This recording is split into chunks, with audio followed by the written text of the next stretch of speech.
What's up, YouTube peeps and barbecue freaks? Thank you guys for joining me today. Today's video, I'm gonna do some ribs, and I'm going to review.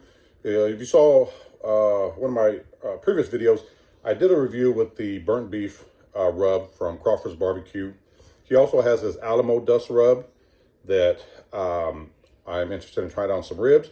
So I've got a rack of ribs that I'm going to trim up. We're going to dust it with this Alamo Dust, see what it tastes like.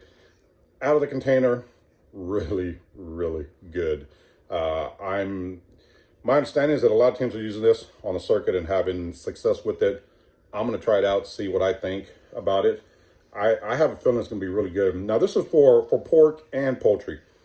I'll try it on some chicken at some point, but today we're doing ribs. So I got a rack of spare ribs, and I'm going to trim up. We're going to get it rubbed down, cook it on the Weber kettle, and see how this turns out. Let's get started.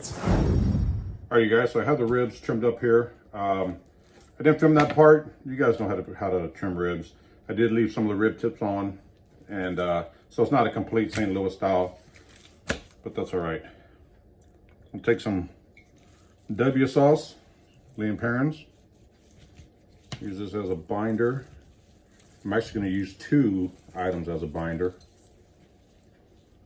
One is going to be the Worcestershire sauce, and one is going to be a little bit of butter. Now, you don't have to use a binder. You can use whatever you want for a binder, mustard, whatever, just one of these. Water. I'm just going with this because I like, these two items together as a binder. That Worcestershire gives it kind of the umami flavor, and then the oils from the butter. I think that works well. Really helps the rub stick very well. I did remove the membrane.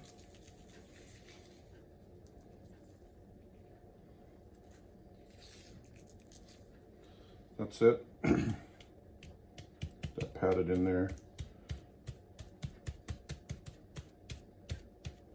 Get it flipped over and do the meat side, and then let it sit here for a bit. Sweat in while I get the Weber fired up.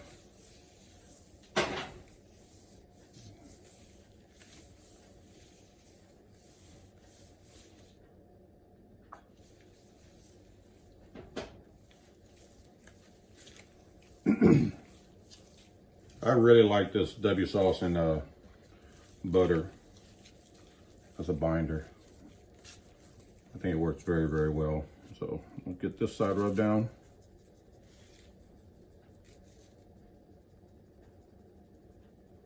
Then I'm gonna let it sit for probably about 10 minutes because I need to hurry and get these on. It should start sweating in by then, especially with the help of this binder, these binders.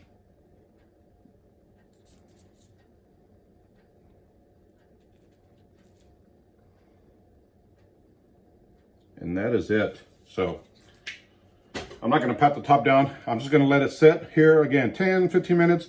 I'm going to go outside, fire up the Weber, and get these on. All right, you guys, I just lit the Weber.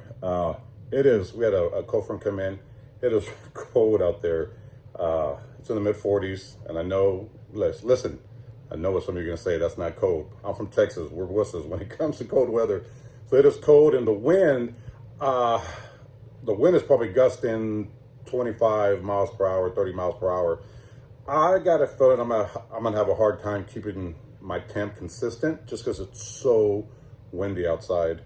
I don't know what temp that this pit is gonna sit at. My guess is that it's gonna be running really high, which might not be a bad thing because I really need to get these done for dinner. So I don't know what the temp is going to be. I'm going to try to keep it around 250, 275. Again, it is extremely windy. I mean, trash cans out in the neighborhood are flying all over the place.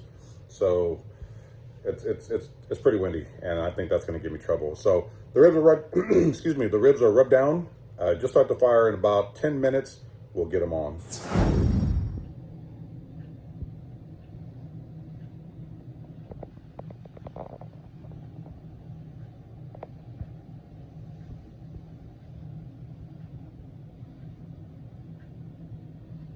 Ribs on. I got some pecan wood for the smoke, and if you notice, I put the rib tips away from the heat. I like to do that. There's not a ton of fat in here. They tend to dry out a lot quicker.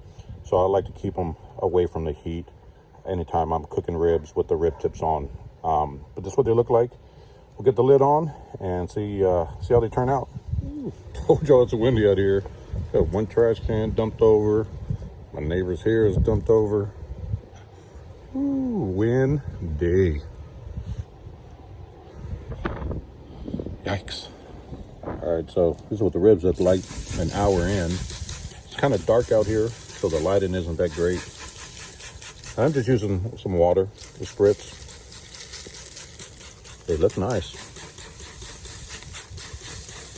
So this is probably the only filming I do out here during the cooking process.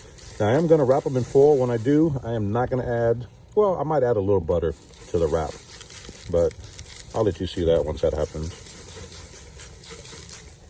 That's what they look like. All right, you guys, so these ribs have been going for about 2 hours. I think just a tad over 2 hours. That's what they look like now. They've got some beautiful, beautiful color on them. I'm digging that color. So what I've done here is just a piece of foil. I laid some parquet butter down on the bottom, just to add some moisture, and then just spritz the top with some water. And that's all I'm going to do. I'm going to get them wrapped up, get them back on the Weber, and let them finish up. We'll get them off. I'll sauce them up. We'll give them a taste. All right, you guys, these ribs are done. They look good. I did sauce them. The sauce, you can use whatever sauce you like. I just happen to have some leftover sauce from my competition this past weekend. So this sauce is my competition rib sauce that I put on there. I wanted to try that with that rub. I'm gonna get them cut up. Excuse me. I'm gonna get them cut up, and then we'll give them a taste. Got some nice little pullback here. So I'm happy with the color. I think the color looks great. We're gonna see what they taste like. All right, so I got these ribs cut up. Let's give them a look. Look at that. Nice and juicy. It's got some really great color. You can flip that around there. Oh yeah, plenty of moisture. We're gonna take a bite of this one. I think I'll go with that one. Let's take a look. Let's take one from down here. A little smaller end. Oh, I'm gonna have to cut that a bit. There's one from down at this bottom end. It was a little thinner. Still, look at that. Plenty of moisture in these ribs, and they're hot. You see the steam. They are hot. So, can't wait to give it a try. Let's see what they taste like. I think I'm gonna. Man, look at that. That's nice. I think I'm gonna go with this one right here. I'm liking the way this one looks. We're gonna take a bite of this one and see what it tastes like. All right, you guys, got the rib here. We're gonna give it a taste. Look, plenty of moisture, man. Man, I smell that smoke. It smells good. Let's give it a bite. Ooh, hot. I don't know if you can see it, that steam is coming off of there.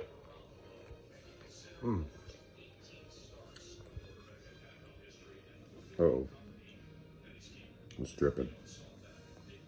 Do another bite.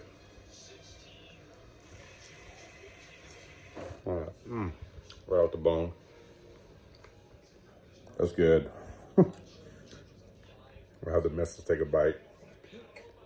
See what she thinks. I can still see the smoke. I mean, oh wow. Oh, yeah, the smoke coming off of it. It's hot. It's hot. Careful. Yeah, it's pretty good, huh? That's that Alamo Dust. That's this right here from Crawford's barbecue. That's good flavor. It is. Like. It is. Wow. Oh my gosh. I think in a competition, I think this would work really well. But what I would do is I would probably use an all-purpose rub first, like an SPG. Brian makes a seasonal rub that I think with that as a first layer and this Alamo Dust, excellent combination. Like you taste the smoke, you taste the season, you taste It's so good. That is really good. Like, your ribs are, like, my favorite, but this is really good. And I think that works. Where's that paper towel? Anyway. I think that, excuse me, you guys, I'm sorry.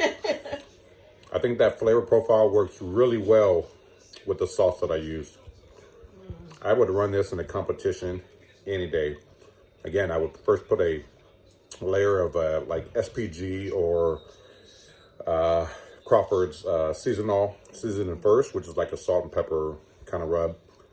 And then this on top with the sauce combination that I used. Man, winner, rib dinner. Yeah. So we're going to eat, you guys. We're going to have some dinner. I hope you guys enjoy it. Again, I will leave a link below to Crawford's website. And like always, I don't get a kickback from anything, but these are some damn good rubs. And like I mentioned in the last one, when I find a rub or when I find rubs that I really enjoy, I want to share them with you. The beef rub was one of them. This one is another one. Brian, if you're watching this, man, great rub. Good. I Yummy. can't wait to try this on chicken. That's going to be the next one. I'm going to do a video using it on chicken because I know he told me this goes great on chicken. So that will be the next video that I use this rub on. So hope you guys enjoy the video. I will see you guys next time. Take care.